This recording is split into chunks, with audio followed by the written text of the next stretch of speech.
ဆိုတော့ကျွန်တော်ဒီနေ့မှာနှုတ်ကပတ်တော်လေးတစ်ခုကိုဝင်ငါပေးချင်တယ်အဲ့ဒါကလုပ်ငန်းတစ်ခုကိုလုပ်တဲ့အခါမှာဒီအလုပ်ပဲဒါပေမဲ့တချို့တွေအောင်မြင်တယ်တချို့တွေမအောင်မြင်တချို့ကြတယ်ဒီအလုံးနဲ့ကောင်းကြီးရတယ်တချို့ကြဒီအလုံးနဲ့ကောင်းကြီးမရအောင်တချို့ကြဒီအလုံးနဲ့အကျိုးပေးတယ်ကိုကအဲ့ဒီအလုပ်ကိုသွားလုပ်တဲ့အခါမှာကိုကရှုံးနေတာတွေကြုံရတယ်ဆိုတော့ဘာကြောင့်ယုံကြည်သူတွေတချို့သောအလုပ်ကမအောင်မြင်ရတာလဲတချို့သောအလုပ်တွေကအောင်မြင်ရတာလဲဒါလေးကိုကျွန်တော်တို့ကလေ့လာဖို့ရန်အတွက်ဖြစ်မယ်ဒီနေ့မှာကျွန်တော်တို့ရွှေနဲ့ပတ်သက်ပြီးတော့ဗောနော်တေရာတွေပါတွေပြုတ်လုပ်တဲ့သူနှစ်ယောက်ရဲ့အကြောင်းကျွန်တော်တို့လေ့လာခြင်းနဲ့နံပါတ်1ကကျွန်တော်တို့ဘသူရဲ့အကြောင်းလေးကိုကျွန်တော်ကြည့်မလဲဆိုရင်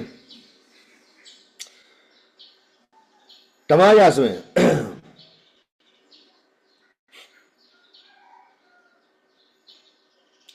ရာဇဝင်ချုပ်ကိုကျွန်တော်အရင်ကြည့်ရမှာနော်ရာဇဝင်ချုပ်ဒုတိယဆောင်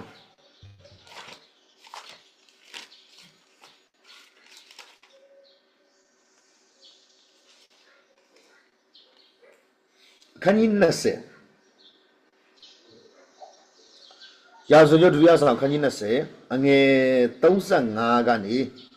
39လောက်ထိကျွန်တော်တို့ဖတ်ချင်တယ်ရာဇဝင်ချုပ်ဒုတိယဆောင်ခန်းကြီး20အငယ်35ကနေ39နောက်တစ်ဖန်ယူရရှင်ဘုရင်ယောရှဖတ်သည်တာရှုမြို့သို့တွားရသောသင်္ဘောတို့ကိုတီလုပ်ခြင်းကအလွန်အတ္တမအမှုကိုပြုသောဣသေလရှင်ဘုရင်အာဂဇိနှင့်ပေါင်းဖော်ပြီးလေထိုသင်္ဘောတို့ကိုအေဇယုံကာဘာမြို့မှတီလုပ်ကြ၏ထိုအခါမရှေရှာမြို့သူ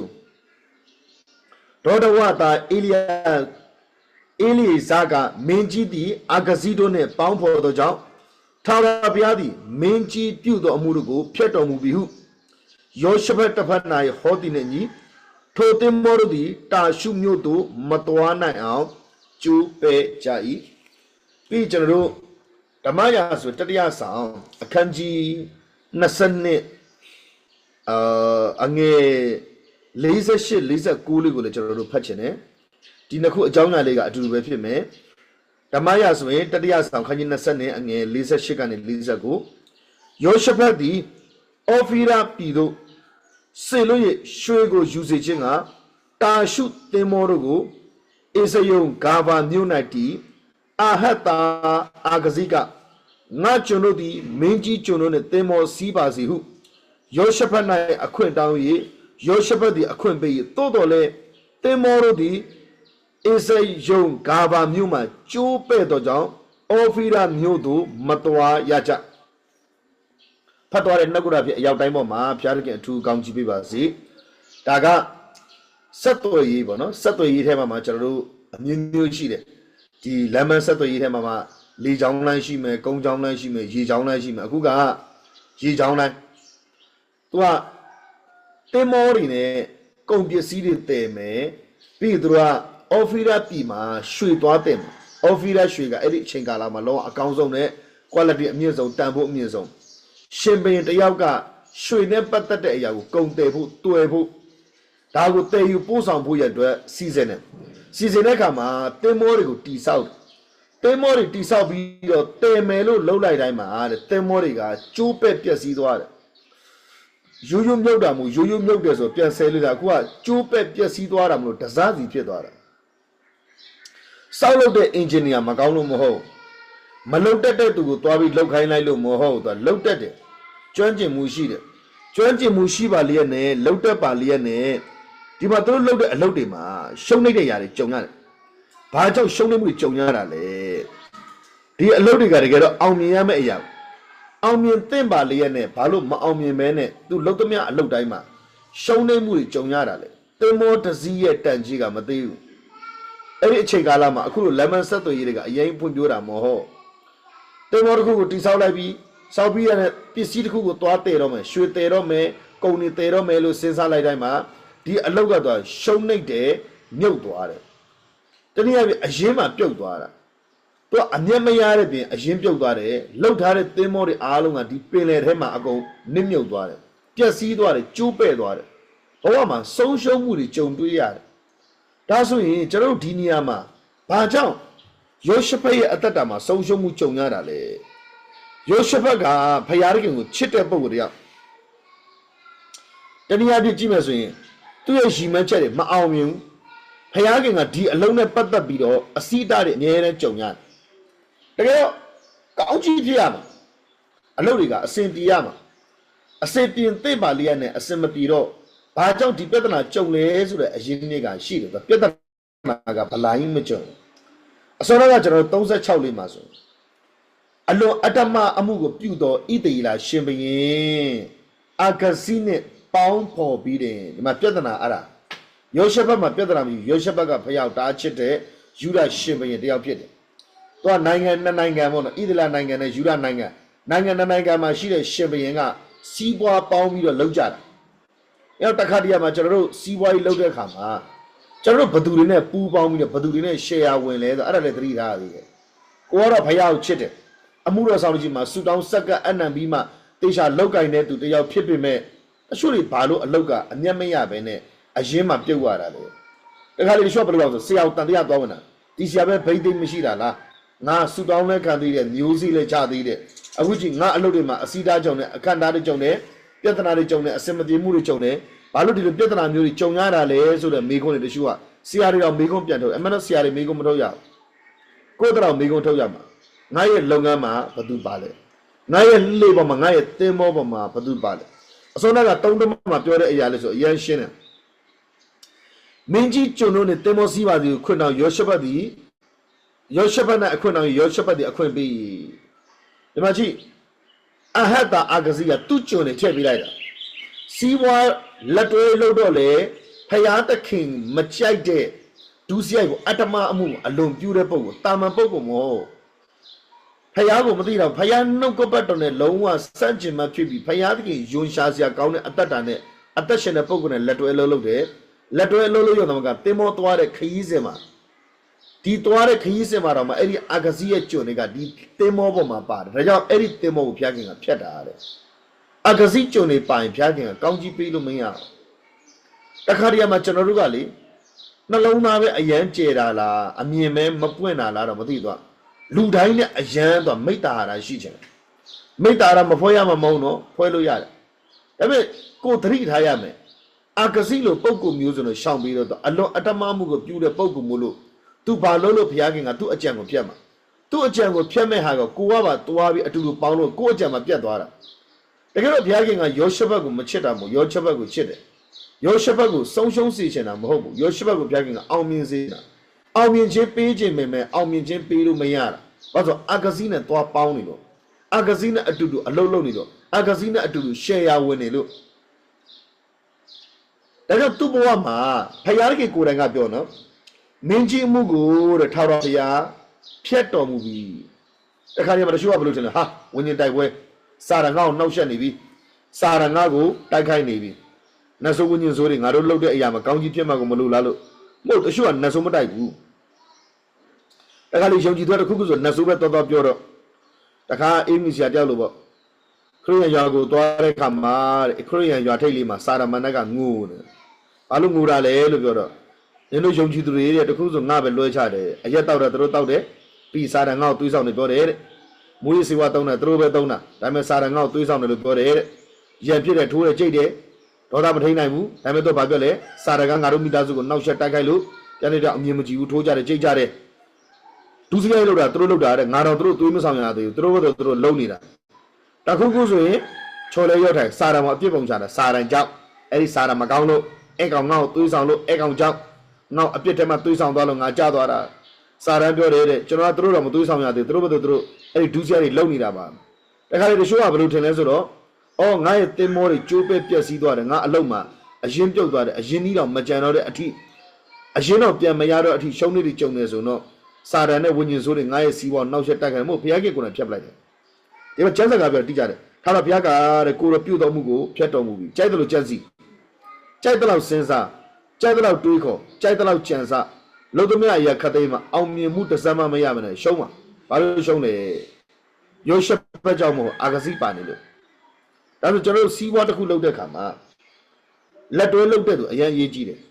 ရှယ်ယာဝင်မဲ့သူအရေးကြီးတယ်အချို့ယုံကြည်သူတွေအလုတ်ကိုင်းတယ်အရင်အဆင်မပြေဘူးစီးပွားလုပ်တဲ့တက်တန်းကြပြီအဆင်ပြေတဲ့ဘာလို့ဆိုတော့လုပ်ငန်းထဲမှာရှိတဲ့သူတွေကဖယားသခင်မကြိုက်တဲ့ ဖယားဘုံကိုပျောက်ကွယ်စေမယ်ဖယားရဲ့မျက်မှောက်တော်ကိုပျောက်ကွယ်စေမယ်ဖယားသခင်ကောင်းကြီးပေးမဲ့အရာတွေကိုဖြတ်တဲ့သူတွေပါလို့ပါတက်လို့အာဂစီကျွန်းတွေကသင်္ဘောပေါ်မှာပါလို့ဖယားခင်ကတကယ်တော့သူတို့ကိုဖြတ်တာသူတို့ကိုဖြတ်နေကိုယ့်ရဲ့လှေနဲ့သင်္ဘောမှာပြတ်သွားရောဆုံးရှုံးမှုတွေအများကြီးကြုံရတယ်သူတို့အများကြီးမျှော်လင့်ထားတယ်အများကြီးစိတ်ကူးရင်ထားတယ်အများကြီးပုံပေါ်ထားတယ်ဒီအလုပ်ကတေချာပေါက်ကြိုက်ကိုကြိုက်ပါဒါလူတိုင်းမလုပ်နိုင်ဘူးကျန်တဲ့စီးပွားရေးတစ်ထိပ်တစ်ကြွတွေလုံနိုင်တဲ့အရာမျိုးရှင်ဘရင်တွေပေါင်းပြီးတော့စီစဉ်ထားပြီးတော့လုပ်ကြတာဒီရဲ့လမ်းမဆက်သွယ်ရေးနဲ့ပတ်သက်တဲ့ရေချောင်းလမ်းပေါ့နော်ရေချောင်းလမ်းနဲ့ပတ်သက်တဲ့ပစ္စည်းတွေတည်တာတွေကွန်ပစ္စည်းတည်တာမျိုးတွေမှာစဒါတွေကိုသူတို့လုပ်ဖို့ရအတွက်လုံးဝ idea ရမ်းကောင်းတယ်အစီအစဉ်ရမ်းကောင်းတယ် plan ရမ်းကောင်းတယ်ဒါပေမဲ့သူတို့လှုပ်ဆောင်ထားတဲ့အစီအစဉ်သူတို့ဆွဲထားတဲ့အရာဖျားမပါအောင်ဖျားကောင်းကြီးပေးလို့မရကျွန်တော်တို့အသက်တာမှာမဆုံးရှုံးမှုတယ်ပါလို့ကိုတော့ကျွန်တော်သွားတဲ့အရာကျွန်တော်လုပ်တဲ့အရာကကိုလှုပ်စီလို့တဲ့အရာဖြစ်မလားကိုတော့နှစ်သက်တဲ့အရာကိုဖြစ်မလားဒါတွေကိုကျွန်တော်ထူးသတိထားဖို့လို့ပြီးတော့ယောရှဖတ်ကိုဖျားကစိတ်ဆိုးတဲ့တခါလေးရှိခဲ့တယ်အဲ့ဒါအခန်းကြီး20လေးမှာကျွန်တော်တို့အခန်းကြီး19လောက်ရှင်းကြည့်ရှင်တယ်ရာဇဝင်ရုပ်တုရဆောင်အခန်းကြီး19ငယ်1လောက်မှာယူဒရှင်ဘရင်ယောရှဖတ်သည်ယေရုရှလင်မြို့သို့နန်းတော်သို့ငြိမ်ဝတ်စွာပြန်လာ၍ယေဟုသည်ယောရှဖတ်မင်းကြီးကိုခရီးကျိုပြုရသောငါထွက်သွား၏မင်းကြီးသည်မတရားသောသူတို့ကိုမာစာတဲ့တော်ထာဝရဘုရားမုန်းသောသူတို့ကိုချစ်တဲ့တော်ယခုပြုသောအမှုကြောင့်ထာဝရဘုရား၏အမျက်တော်သည်မင်းကြီးအပေါ်သို့တက်ရောက်လေပြီဒါအာဟန်နဲ့ယောရှဖတ်တို့တိုက်ပွဲမှာတွားတိုက်ပြီးတော့အဲ့ဒီတိုက်ပွဲမှာအာဟတ်ဆုံးရတယ်သူကယူရရှင်ဘရင်ယောရှဖတ်ကဣသေလရှင်ဘရင်အာဟတ်ကိုတွားပြီးစစ်ကူပြီးတယ်စစ်ကူပြီးတော့ရန်သူကိုတွားတိုက်ပြီးတော့ပြန်လာတဲ့အချိန်ယောရှဖတ်ကတော့အသက်ဘေးအန္တရာယ်ကနေလွတ်မြောက်သွားနန်းတော်ကိုငြိမ်ဖို့ဆိုတာပြန်လာတကယ်တော့ယောရှဖတ်တိုက်ပွဲမှာတိမ်မဲ့သူတယောက်အာဟတ်မင်းရဲ့မကောင်းကြံတဲ့စိတ်ကြောင့်ရှင်မင်းအဝတ်စားကိုဝတ်တော့အားလုံးကလည်းမာတယ်ဣသေလရှင်မင်းပဲတက်ကျန်တဲ့သူမတက်နဲ့လို့ပြောတော့ဣသေလရှင်မင်းကရှင်မင်းအဝတ်စားကိုချွတ်ပြီးတာမန်စစ်သားတယောက်လိုပဲတိုက်ပွဲထဲမှာတွားလိုက်တာသူရှင်မင်းရုပ်ကိုဖျက်ပြီးတော့တွားလိုက်တာလူပြောက်ကမရွယ်ပြစ်တဲ့မြားကပခုံးစစ်ကြမှာမှန်ပြီးတိတ်သွားတာအဲ့တိုက်ပွဲကနေမှ तू ကပြန်လာတဲ့အချိန်ဘေးကလွတ်သွားတယ်အသက်ဘေးကတော့လွတ်သွားတယ်ဒါပေမဲ့လည်းဖယားခင်ကပရောဖက်ယေဟုကိုစေလွတ်ပြီးတော့မင်းကိုဖယားခင်အမျက်ထွက်တယ်ဖယားခင်မုန်းတဲ့သူကိုမင်းတို့ဘာလို့ချစ်ရတာလဲဖယားခင်မချစ်တဲ့သူဖယားခင်မတနာတဲ့သူကိုမင်းတို့ဘာလို့ကုညီမဆပေးရတယ်ကျမ်းစာကအဲ့လိုပဲအတိအကျပြောတာထာဝရဘုရားမုန်းတဲ့သူကိုတင်ချစ်တယ်လို့ယခုပြုတော်မူကြောင့်ထာဝရဘုရား၏အမျက်တော်သည်မင်းကြီးအပေါ်သို့တက်ရောက်လေပြီမင်းကြီးဒီမတရားသောသူကိုမာစာတဲ့လို့ဖယားခင်မချစ်တဲ့သူကိုတွားချစ်တယ်ဖယားသခင်ကိုယ်တိုင်ကမုန်းတဲ့သူကိုတွားပြီးမာစာသူ့ဘက်ကတွားပြီးစစ်တိုက်ကိုပြီးတာယောရှဖတ်ရဲ့အာဏာချက်ဒီကျန်တဲ့ရာမှာအပေါင်းမင်းမာတာတကျန်တဲ့ဘက်အရန်ကောင်းတယ်တိုင်းပြည်မှာရှိတဲ့ယောက်ျားလူတို့လိုက်တဲ့မိန်းမရှာတဲ့လူတို့ကိုဖယ်ရှားတယ်ပြီးတော့အာရှရာယုတ်ထုတွေဖယ်ရှားတယ်ထာဝရဘုရားနဲ့ပတ်သက်တဲ့ကိုးကွယ်မှုတွေကိုစိတ်အားကြီးစွာတိဆောက်တဲ့ပုံကိုဖြစ်တယ်တိုင်းပြည်မှာမှားယွင်းတဲ့ကိုးကွယ်မှုတွေကိုဖယ်ရှားနိုင်ခဲ့တယ်သူအများကြီးလုပ်တယ်ရောက်လို့ယောရှဖတ်ကိုဘုရားခင်ကချစ်တယ်ချင်းမြောက်တယ်ကောင်းကြီးပေးတယ်သူတိုက်တဲ့တိုက်ပွဲတွေမှာအောင်မြင်ခြင်းတဲ့သူဘုရားခင်ကမျက်နှာသာဒါပေမဲ့တော့အပေါင်းအသင်းမားတယ်တခါလေတချို့ကလေကြီးကြီးမားမားပြဿနာမဟုတ်အပေါင်းအသင်းမားတယ်လူပေါင်းမားတယ်မပေါင်းတဲ့သူနဲ့သွားပေါင်းတယ်ကိုတော့မကောင်းတဲ့သူအရန်ဆွဲလန်းနေကိုအဆက်တွေလှုပ်တဲ့သူကိုခင်မင်တဲ့သူကိုစကားပြောတဲ့သူကကိုကောင်းတဲ့သူမဟုတ်ကောင်းတဲ့အကြံပေးမဲ့သူမဟုတ်ကိုဆွဲချပြီးတော့ကိုကိုအမြင့်မရောက်နိုင်အောင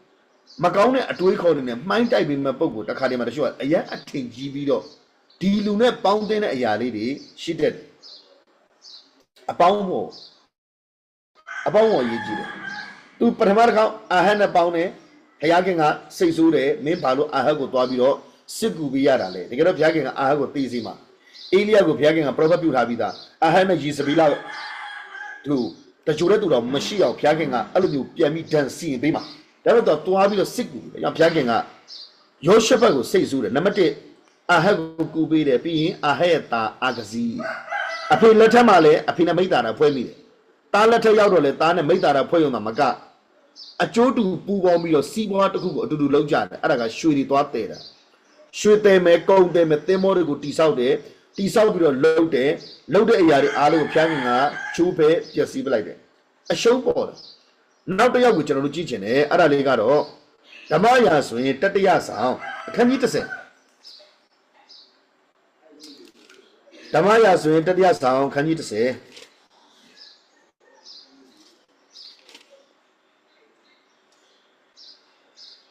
အခန်းကြီး9အငယ်26 29လောက်ကိုအရင်ဖတ်ခြင်းနဲ့ဓမ္မရာဇဝင်တတိယဆောင်အခန်းကြီး9အငယ်26 29 28တဖန်ရှောလမုန်မင်းကြီးသည်အေဒုံပြည်တွင်အေဒုံပင်လယ်နား၌အေလုံမြို့နှင့်နီးသောကြောင့်အစ္စယုံဂါဘာမြို့၌သင်္ဘောတို့ကိုတီလုံးလေ၏ပင်လယ်ကူးသောအမှုကိုနားလေသောမိမိကျွန်သင်္ဘောသားတို့ကိုဟိရမင်းသည်သင်္ဘောပေါ်မှာရှောလမုန်ဤလူတို့နှင့်အတူစီးစေ၏ထိုသူတို့သည်အော်ဖီရာမြို့သို့သွား၍ရွှေအခွက်420တို့ကိုရှောလမုန်မင်းကြီးထံသို့ဆောင်ခဲ့ကြ၏ဒီမှာနော်နောက်တစ်ယောက်ကြတော့ဒီအလုပ်ပဲဒီရဲ့သင်္ဘောနဲ့ပတ်သက်တဲ့အလုပ်ဒီရဲ့စိတ်ကမ်းနဲ့ပတ်သက်တဲ့အလုပ်အဲ့မဲ့ဒီအလုပ်မှာဖျားခင်အောင်မြင်ခြင်းကိုပြင်ဆင်အဲ့ဒါကရှောလမုန်နဲ့သင်္ဘောကိုတိဆောက်တယ်ဘယ်နားမှာဆိုတော့အစ္စယုံဂါဘာမြို့မှာအစောကယောရှဖတ်တို့လည်းအစ္စယုံဂါဘာမြို့နာမှာတိဆောက်တယ် location တူတယ်လောက်တဲ့နေရာတူတယ်လောက်တာချင်းတူတယ်နှစ်ယောက်လုံးကသင်္ဘောတိဆောက်တာ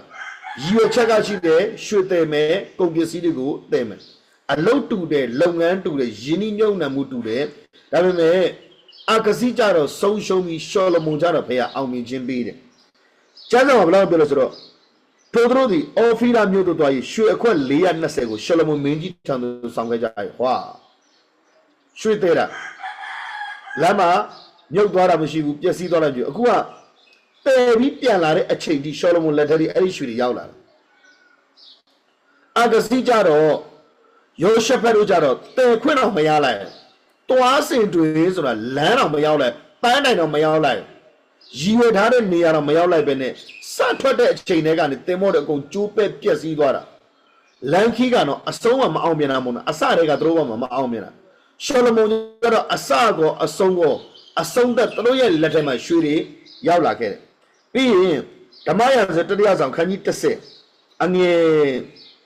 17လောက်ကိုကျွန်တော်တို့ဖတ်ချင်တယ်เนาะကျွန်တော်တို့ဒီဆရာကြီးယူဒတ်စာအုပ်မှာတချို့ကျွန်တော်နဲ့စာသားတူမယ်ဆိုတော့ကျမ်းပိုက်လေးကအမှ73နဲ့17စနစ်ကအမှားတယ်เนาะ30ပြည့်နဲ့73လာတယ်73ပြီးမှ17စနစ်အဲ့ဒီရဲ့ကျန်ညွန်စလုံးလေးတော့မှားနေတယ်အဲ့ဒီမှာတို့ကျွန်တော်တို့17နဲ့7မှာအော်ဖီရာမြို့၌ရွှေကိုဆောင်ခဲ့သောဟိရန်သင်္ဘောတို့သည်အလကုံတစ်သားများကြောက်မြက်များတို့ကိုဆောင်ခဲ့ကြ၏ထိုအလကုံတစ်သားဖြင့်ရှင်ဘရင်သည်ဗိမာန်တော်ပုတ်လုံးတန်းနှင့်နန်းတော်ပုတ်လုံးတန်းကို၎င်းတချင်းဆိုသောသူဖို့စောင်းတယောတို့ကို၎င်းလှုပ်လေ၏ရှလမုန်ထံသို့တနေ့လေရောက်သောရွှေအချိန်ကအခွက်666ပိတ်တာတီဝါဒီလုပ်ငန်းနဲ့ပတ်သက်ပြီးတော့ရှောလမုန်ကတကယ်အကျိုးပေးခြင်းခံရတယ်အလောက်ကန်ကြီးဘုရားခင်ကအောင်မြင်စေတယ်အခုကြည့်တက်သားတွေတဲတယ်အဲ့ဒီတက်သားတွေကရောက်လာတယ်ရောက်တဲ့တက်သားတွေကိုသူကနန်းတော်ပုတ်လုံးတွေဗိမာန်တော်နဲ့ပတ်သက်တဲ့တန်းတွေလှုပ်လို့ရတယ်ပြီးရင်တချင်းတဲတွေပြီးတော့ music တူရီရတယ်အသွင်းတော်မှာတုံးတဲ့ music နဲ့ပတ်သက်တဲ့စက်ပစ္စည်းတွေသူတို့တုံးလို့ရတယ်အဲ့ဒီမှာဆိုရင်တချင်းဆိုသူတို့တဲ့ sound တယောတို့ကိုလှုပ်တယ်အလကုံတက်သားနဲ့တက်သားတဲတယ်အောင်မြင်တယ်ပြီးကြောက်မြဲဆိုတော့မတန်ဖိုးကြီးတဲ့ကြောက်မြဲတယ်တဲတယ်အောင်မြင်တယ်ရိတ်ခါတဲလည်းအောင်မြင်တယ်ဘာလို့ရှောလမုန်တို့ကြတော့ဘုရားခင်ကလှုပ်တဲ့လှုပ်မှာကောင်းပြီဘာလို့ရှောလမုန်ကဒီအလုပ်လုပ်လို့ရတဲ့အရာတွေကတော့ထာဝရဘုရားရဲ့အိမ်တော်အတွက်နဲ့ဖယားအတွက်သူလှုပ်တာဒါကြောင့်လှုပ်တဲ့စိတ်ကံလှုပ်မဲ့မြို့တင်မောတီတဲ့နေရာကုံသွယ်တာချင်းတူရင်လည်းပြီးတော့ဒီမှာကလည်းရှင်ဘရင်ယာရူချင်းတူတယ်အလောက်ကန်ချင်းတူတယ်နေရာချင်းတူတယ်လှုပ်ဆောင်မှုချင်းတူတယ်ယင်းနှိမ့်ညွန့်နှံမှုချင်းတူရင်တော့မှယောရှဖတ်ကရှုံးတယ်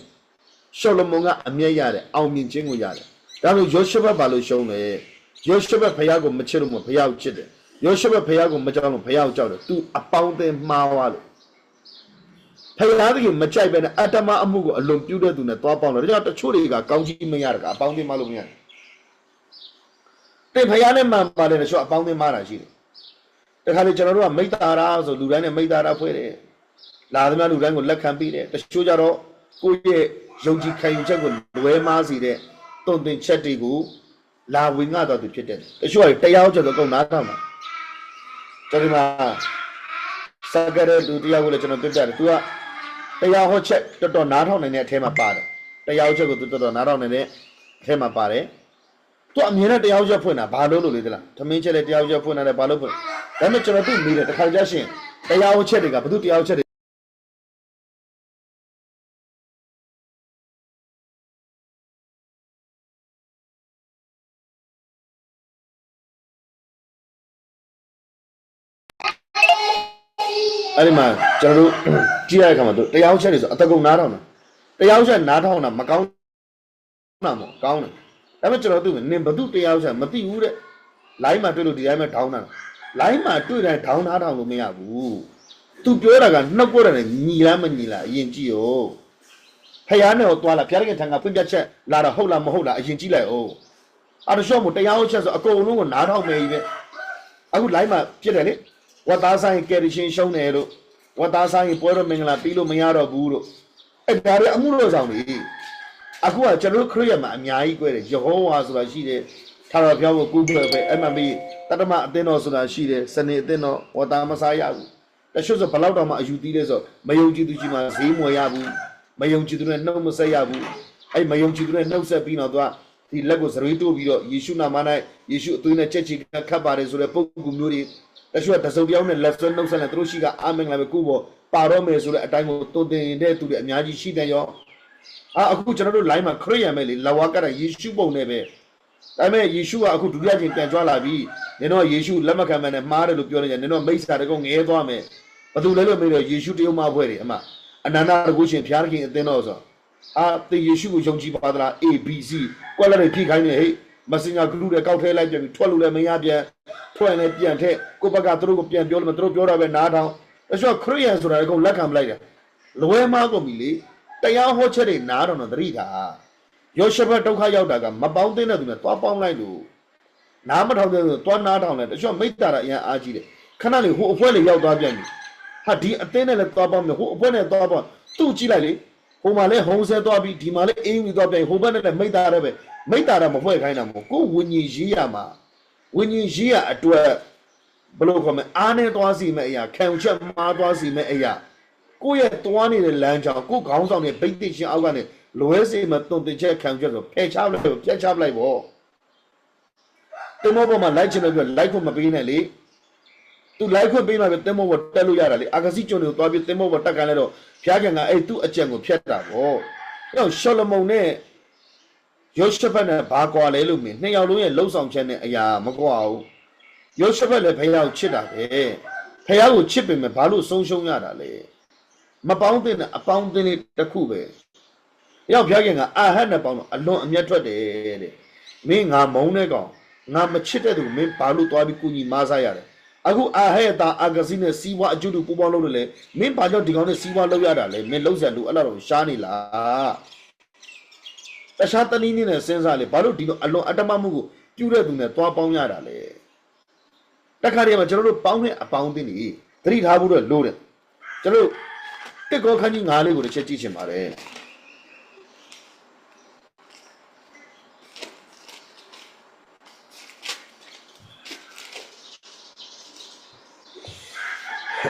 ်တက်ကောခန်းကြီး9အငယ်ဘယ်လောက်မှကျွန်တော်တို့ဖတ်မလဲဆိုရင်9ကနေ73လောက်မှာသူတို့ဒီမတရားသောမိထုံးနဲ့မိဝဲတော်သူတို့နဲ့မပေါင်းဖို့ရမိကြောင်းအထက်ကဩဝါဒငါရေးထားခဲ့ထို့သူရေးထားသောမတရားသောမိထုံးနဲ့မိဝဲခြင်းလောဘလူကျူးခြင်းအနိုင်ထက်လူခြင်းရုပ်တုကိုးကွယ်ခြင်းအမှုကိုပြုသောလောကီသားတို့နဲ့အလင်းမပေါင်းဖို့ရဘူးမဆိုလို့ထို့သောဆိုရင်သူတို့ဒီလောကီမှာထွက်တော်ရကြမည်ယခုမှကညီအကိုဟုခေါ်တော်သူတို့ဒီမတရားသောမိထုံးနဲ့မိဝဲခြင်းလောဘလူကျူးခြင်းရုပ်တုကိုးကွယ်ခြင်းဆဲရေးကဲ့ရဲ့ခြင်းတေးသေးနဲ့ရင်မှုခြင်းအနိုင်ထက်လူခြင်းမှစ၍ထို့သောအမှုကိုပြုသောသူတို့နဲ့မပေါင်းဖို့ရသည်တာမကထို့သူတို့နဲ့သူစားတော့ခြင်းကိစ္စကိုမပြုနဲ့ငါရေးထား၏ပညာ၏ပြင်လူတို့ကိုစီရင်ခြင်းအမှုသည်ငါနဲ့ပဲသို့ဆိုင်သည်အတွင်းလူကတင်တို့စီရင်သင့်သည်မဟုတ်တော့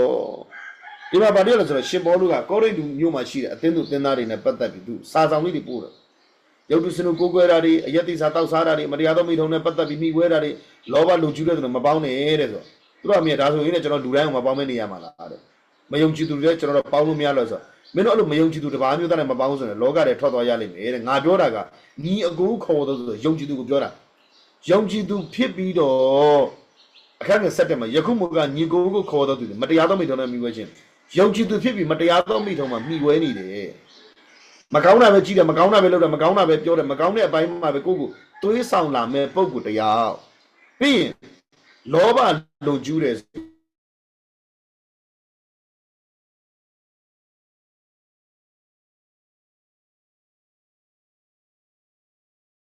ကားပြောကြီးတဲ့သူကိုလူလို့တယ်ငွေမရှိတဲ့သူကိုလူရမသွင်းဘူ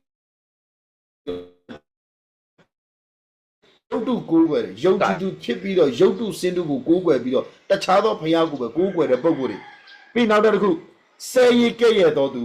ဗဇက်ကဆဲတဲ့စကားနဲ့ညစ်ပတ်တဲ့စကားနဲ့ရိုင်းဆိုင်တဲ့စကားပဲဆဲရတယ်တကယ်တော့ကူးတယ်နော်ဆဲတဲ့သူနဲ့ညညပေါင်းတင်ဗဇက်ကလေလွတ်ကြတဲ့တော်သားနဲ့ဆဲတဲ့စကားထွက်လာပါတခါတည်းမှာကိုရှိမှတစုံပြောဆိုင်ကဖြတ်ပြေးသွားရင်ဗဇက်ကလွတ်ကြတဲ့ဆဲတဲ့စကားထွက်လာဆဲရီကဲ့ရဲ့တော်သ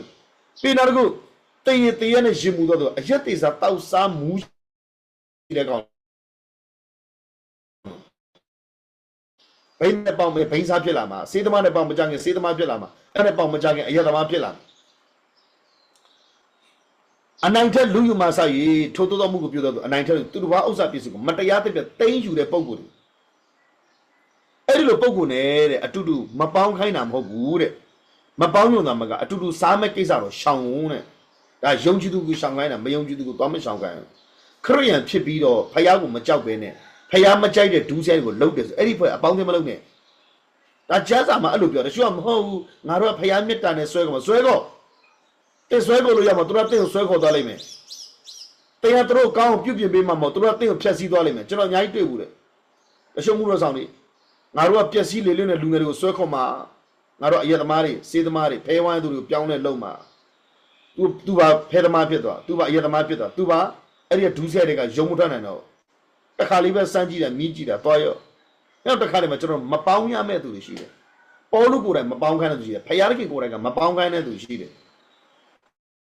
တကယ်တော့ဣသလာရှင်မင်းအာဟတ်တုဆိုတာကဒါတွေကမယုံကြည်သူတွေမဟုတ်ဘူးဣသလာတိုင်းပြည်မှာအုပ်ချုပ်ပြီးတော့ဖယားကိုမကိုးကွယ်ပဲတခြားသောဖယားကိုကိုးကွယ်နေတဲ့ပုံကိုယ်တွေညောဖယားကအဲ့ဒီကောင်တွေမကြိုက်တာယုံကြည်သူတွေမှာတော့တင်ရွေးပေါင်းရမယ့်ပုံရှိတယ်ကိုကြီးရအတွက်မကောင်းမဲ့နဲ့အစိတ်ဖြစ်စီမဲ့ဒေသနာတရားချက်တွေနားမယ်။ရောက်တချို့တရားချက်နားတော့အဲ့ဒါကိုကျွန်တော်ပြောတာ။အဲ့ဒါတချို့နင်တို့ကလည်းအရင်ဟိုဘယ်လိုကမဲကြီးကြီးကျယ်ကျယ်ဖြစ်နေနင်တို့ရတယ်နင်တို့ကခေါင်းဆောင်ချက်ပဲနားတော့ခိုင်းပြီးကျန်တဲ့တရားချက်တွေနားမထောင်ခိုင်းတာလား။နင်တို့ကအဲ့ဒါပဲနားထောင်တော့နင်တို့ပဲမဲ့နင်တို့ထင်တာနားထောင်ကြည့်လိုက်တကယ်ကောင်းကြီးဖြစ်လိမ့်မယ်။ဘာမှမဟုတ်တဲ့ဟာကြီး45မိနစ်နားထောင်မဲ့တူကွာ။ထိထိရောက်နေမယ်။3မိနစ်လောက်ဟောရရမယ်နားထောင်ကြည့်လိုက်။ကောင်းကြီးဖြစ်သွားလိမ့်မယ်။တချို့ကတရားချက်အကုန်နားထောင်တာ။အဲ့ဒါကြောင့်ဟိုခေါင်းကြီးပြီးတော့လေဟိုတာပဲမှန်တာလားနမိတ်လက္ခဏာတကယ်ရောဖြစ်တာဟုတ်လို့လားသူတို့ဆူတောင်းပြီးလို့လဲတာငါတီးတယ်တော့တွန်းတာထင်းတယ်အာတချို့ငင်းချင်းမယုံတော့ပြန်ကြွယ်ဝချင်းချောင်းပြောမှားတယ်သူအဲ့ဒီထဲမှာပတ်စံတပြားမှရှိတာမဟုတ်ဘူးလေသူကကြွယ်ဝချင်းချောင်းတွေပြောနေရဲ့သူကတကယ်လက်ထဲမှာလည်းအစင်ပြေတာမဟုတ်သူကကျမ်းမချင်းချောင်းသာပြောတာသူမကြာခဏဖျားနေလားငါအသိဆုံးတချို့ဓာတ်တွေလာတာလွယ်မာတဲ့အရာတွေနဲ့မှားရင်းနဲ့ခံယူချက်တွေလာတာနောက်တရားဟောချက်တော့ကျွန်တော်နားမတောင်းဘူးကျွန်တော်ဘာလို့အရင်ကြိုက်ကြတဲ့လူတွေဟိုကအချို့တွေမှာဟန်ဆောင်ပါရတယ်ကြီးမားတဲ့ဆုံးရှုံးမှုတွေမရောက်လာဘူးဘာလို့ရမလဲကျွန်တော်ကရောရှက်ဖက်ကိုကြည့်ပြီးသင်ခန်းစာယူရမယ်လူပေါင်းမမရအရှုကလူပေါင်းတော့မမဟုတ်တော့လူမားကြီးပေါင်းမိတယ်။လူပေါင်းလည်းမလို့မရဘူးလူမားပြီးတော့လည်းပေါင်းလို့မရဘူးအာဟတ်နဲ့တော့မပေါင်းနဲ့အာဂစီနဲ့တော့မပေါင်းနဲ့အရှုကအဖေလဲဆိုးတယ်သားလဲဆိုးတယ်တာဖာနှစ်ယောက်လုံးနဲ့ယဉ်နီးတဲ့ဆက်သွယ်မှုတွေရှိနေတယ်တချို့ရှိရနော်စီးပွားရေးလုပ်တဲ့ဘတော်မအောင်မြင်ဘာလို့မအောင်မြင်လဲအထက်မှာအာဂစီကျွန်းတွေပါနေတယ်သင်္ဘောပေါ်မှာအာဂစီကျွန်းတွေပါနေအလောက်ကင်မှာအာဂစီကျွန်းတွေပါနေတယ်လက်တွဲပြီးလို့အာဂစီကျွန်းတွေပါနေတယ်ဒါကဖျားခင်ကွယ်ကာပြီးလို့မဟုတ်သူအာဟတ်နဲ့တွားတဲ့တိုက်ပွဲမှာတွေကသေမှာဖျားခင်ကကျေးဇူးကြောင့်ကတိလေးလွတ်သွားစေတာဒါလည်းသူအမှတ်ပြုအရင်ကလည်းအာဟတ်နဲ့ပေါင်းလို့စိတ်ဆိုအခုအာဂစီနဲ့ပဲထပ်ပေါင်းတယ်ဒါကြောင့်ကျွန်တော်တို့ဘဝမှာရှောလမုန်လည်းဒီတင်မောလုပ်တဲ့လုပ်ငန်းနဲ့ရွှေတွေတဲ့အောင်မြင်မှုကိုရတယ်အော်ဖီယာရွှေတွေလက်ထဲမှာရောက်လာတယ်ဒီတက်သားတွေရောက်လာတယ်ကြောင်မြတ်ចេတနာတွေရောက်လာတယ်ဒါပေမဲ့ရောရှက်ဖက်ကြတော့ဘာမှမရောက်တော့လောက်တဲ့အခါတွေဆုံးရှုံးသွားတယ်ဖက်တယ်ဒီအလုတ်ဒီနေရာဒီစိတ်ကံဒီသွားမဲ့မြို့ဒီရွယ်ချက်ဒီပန်းတိုင်ဒီအရင်ဒီယာရူလောက်တာချင်းတူအောင်မှရတဲ့အမျက်กว่าဒါကြောင့်ယုံကြည်သူတွေဖျားခင်ကအောင်မြင်ခြင်းပေးခြင်းနဲ့ဘဝမှာမဆုံးရှုံးဖို့လူပေါင်းမမဖို့တဲ့လိုပါတယ်နားထောင်တာတွေမမဖို့တဲ့လိုပါတယ်ကျွန်တော်ပြောရရလေကိုအားလုံးသဘောပေါက်မယ်လို့ထင်ပါတယ်တ တခါတည်းမှာအခုကျွန်တော်တို့ line မှာနည်းနည်းပွဲဖြစ်တာတွေရှိတယ်ဟာဒီစီကတော့အခုဖျားခင်ဒါသုံးလာတဲ့ထင်တယ်နော်ဆိုတော့နားထောင်တကယ်တော့အဲ့ဒါဘိတ်သိရှိတဲ့သူအကန်စရာလောက်တာအဲ့ဒါလစ်တာပဲဒါဒုက္ခရောက်တာပဲဒါကြောင့်ယုံကြည်သူတွေမှာအများကြီးသွားဝိညာဉ်မှာအစအစိတ်တဲ့အဖွဲ့တွေအများကြီးရှိတယ်ဒါကြောင့်ကျွန်တော်တို့အဂစီတွေနဲ့မပေါင်းပါနဲ့အဟတ်တွေနဲ့မပေါင်းမိပါစေနဲ့ပေါင်းလို့ဆိုဆုံးရှုံးလိမ့်မယ်ကျွန်တော်တို့သင်းဘောပေါ်မှာတက်ခွင့်မပေးနဲ့အလုပ်တွေမှာဒီကောင်တွေနဲ့နေရမပေးနဲ့ရှင်ဘောလို့ပြောတော့အထူးတော့မစားနဲ့စားလိုက်လေကိုနဲ့စကားလမ်းကြောင်းမှုတော့ညှိလို့မရတော့ဟိုကအစဲသမားကိုက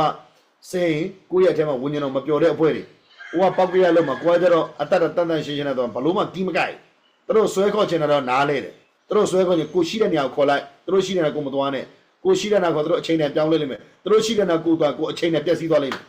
အားလုံးပေါ်မှာပြရခင်ထူတိုင်ကောင်းချီးပေးပါစေကျွန်တော်ဆူတောင်းခကြများရှိမယ်ဆိုရင်တင်ပြဖို့ရတဲ့အားလုံးကိုယေရှုနာမနဲ့အချိန်ပေးချင်ပါတယ်